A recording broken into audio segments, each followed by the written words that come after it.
নতুনরা ট্রেডিংয়ে আসার পর কেন ফেল হয়, আজকের এই ভিডিওতে আমি ট্রেডিংয়ে ফেল হওয়ার 5টি ইউনিক ও ইন্টারেস্টিং হ্যাক শেয়ার করব যা আপনি আগে জানতেন না। তাই ভিডিওটি শুরু করার আগে আপনি যদি আমাদের চ্যানেলে নতুন হয়ে থাকেন তো চ্যানেলটিকে সাবস্ক্রাইব করে রাখতে ভুলবেন না।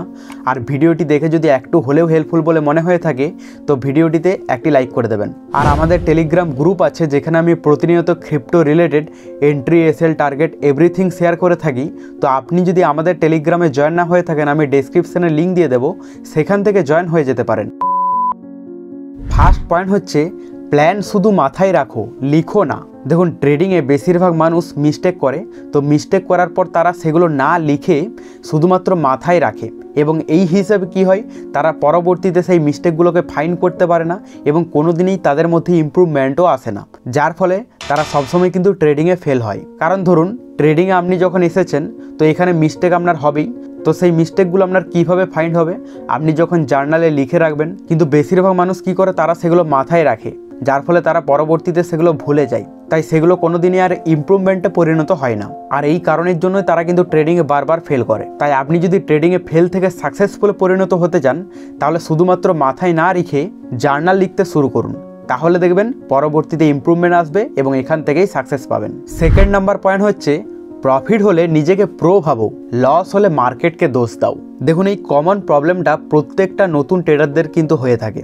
তারা যখন মার্কেটে প্রফিট করে তখন কিন্তু তারা নিজেকে এক্সপার্ট বা প্রো ভাবার চেষ্টা করে, যেটা সবথেকে বড় ভুল। এবং তারা যখন লস করে তখন শুধুমাত্র মার্কেটকে দোষ দেয়। আর এই ইগো মুড যদি চালু থাকে তাহলে ফেল হওয়া নিশ্চিত, কারণ এই ইগোতেই বেশিরভাগ মানুষ কিন্তু ভুল ডিসিশন নিয়ে ফেলে। দেখুন, কোনো ট্রেডে যদি প্রফিট হয় তো সেক্ষেত্রে নিজেকে প্রো বা এক্সপার্ট ভাবা ঠিক নয়, কারণ মার্কেটে লসও হবে, প্রফিটও হবে। সবসময় প্রফিটও হবে না, সবসময় লসও হবে না। নিজের ডিসিপ্লিনে স্টিক থাকতে হবে এবং কনসিস্টেন্সি মেনটেন করতে হবে। আর লস হলে মার্কেটকে দোষ না দিয়ে সেগুলো আইডেন্টিফাই করার চেষ্টা করুন যে অ্যাকচুয়ালি কী প্রবলেমের জন্য আমার লস হয়েছে, তাহলে দেখবেন আপনার আস্তে আস্তে ইমপ্রুভমেন্ট আসবে। এবং এগুলো যদি না করেন আর আপনি যদি 95% মানুষের মতোই কিন্তু ইগো ট্রেড করেন তো সেক্ষেত্রে ট্রেডিংয়ে ফেল হওয়া কিন্তু বাধ্য। থার্ড নাম্বার পয়েন্ট হচ্ছে একদিন শিখো, পরের দিন গুরু সাজো। দেখুন, এই প্রবলেমটা অনেক মানুষই করে। তারা হয়তো কোনো একটা দিন চুজ করলো এবং সেই দিনে ভালোভাবে তার স্ট্র্যাটেজিকে ব্যাকটেস্ট করলো বা অনেক কিছু অ্যানালিসিস করলো, কিন্তু একদিন করার পর তারা পরের দিনে নিজেকে প্রো ভাবতে শুরু করে। কারণ তুমি যদি 2-3টা ইউটিউবে ভিডিও দেখে নিজেকে এক্সপার্ট ভাবার চেষ্টা করো তাহলে মার্কেট কিন্তু খুব তাড়াতাড়ি তার নিজের রিয়েলিটি দেখাবে। এবং এই প্রবলেমটা প্রত্যেকটা মানুষেরই প্রথম পর্যায়ে কিন্তু হয়ে থাকে, কারণ সেই সময় তাদের সাইকোলজি, মাইন্ডসেট এগুলো ডেভেলপ থাকে না এবং এই কারণের জন্যই এই প্রবলেমটা আসে। হয়তো আপনার মধ্যেও এই প্রবলেমটা হতে পারে।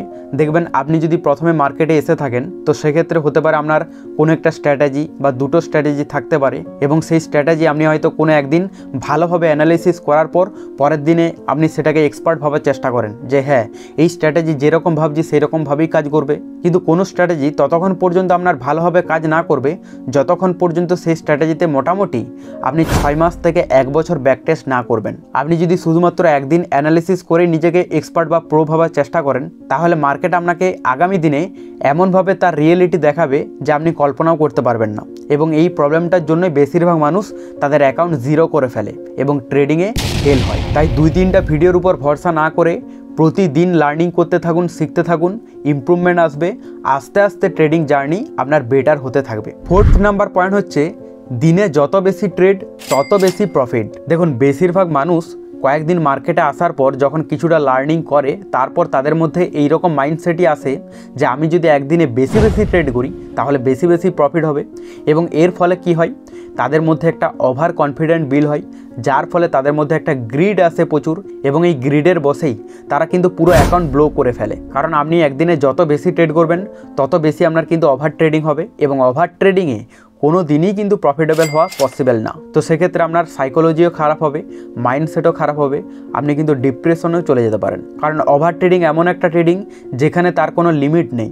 আপনার অ্যাকাউন্ট যতক্ষণ পর্যন্ত জিরোতে পরিণত না হবে ততক্ষণ পর্যন্ত কিন্তু মানুষ থামতে চায় না। যদি এটা ইমপ্রুভমেন্ট না করেন এবং এইরকম মাইন্ডেই চলেন যে যত বেশি ট্রেড নেবো তত বেশি প্রফিট হবে, তাহলে কিন্তু ট্রেডিংয়ে ফেল পাক্কা। ফিফথ নাম্বার পয়েন্ট হচ্ছে স্টপ লস দাও কিন্তু মন থেকে দিও না। দেখুন, বেশিরভাগ ট্রেডার্সেরই এই প্রবলেমটা আসে, আমারও কিন্তু এই প্রবলেমটা এসেছিল। মার্কেটে যখন কোনো নিউ ট্রেডার্স আসে তখন তারা কিন্তু এসএল একদম দিতে চায় না। অনেকে আছে যারা কয়েকদিন ট্রেডিং জার্নিতে আসার পর এবং লার্নিং করার পর তারা এই জিনিসটা জেনেছে যে স্টপ লসটা বিশাল একটা মোস্ট ইম্পর্টেন্ট পয়েন্ট, এটা বাধ্যতামূলক। কিন্তু স্টপ লস তারা চার্টের মধ্যে দিলেও তারা মন থেকে একদম দিতে পারে না। এটা আপনার সঙ্গেও হতে পারে। আপনি দেখবেন কোনো একটা ট্রেডে এন্ট্রি নেওয়ার পর আমাদের একটা এসএল পয়েন্ট থাকে এবং সেই এসএল পয়েন্টটা সিস্টেমে লাগানোর পরেও যখন প্রাইস আমাদের এসএল এর কাছাকাছি চলে আসে তখন আমরা সেটা মন থেকে মেনে নিতে পারি না যে আমার এরপরে এসএল হিট হয়ে যাবে, এবং এক্ষেত্রে কি করি আমরা এসএলটা আরও নিচের দিকে স্লাইড করে নিচে নামিয়ে দিই, যার ফলে সেই ট্রেডটা কিন্তু বড় রকম লসে কনভার্ট হয়ে যায়।